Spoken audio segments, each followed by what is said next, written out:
আমাদের মাঝে উপস্থিত হয়েছেন চট্টগ্রামের সন্তান উত্তর কাকলের সন্তান চট্টগ্রাম মহানগর যুগ্ম আহ্বায়ক আহমেদুল্লাহ চৌধুরী রাসেল ভাই।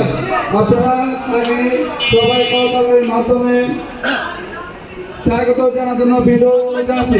আমাদের মাঝে উপস্থিত হয়েছেন চট্টগ্রামের কৃতি সন্তান চট্টগ্রাম মহানগরের যুগ্ম আহ্বায়ক জনাব আহমেদুল্লাহ চৌধুরী রাসেল ভাই।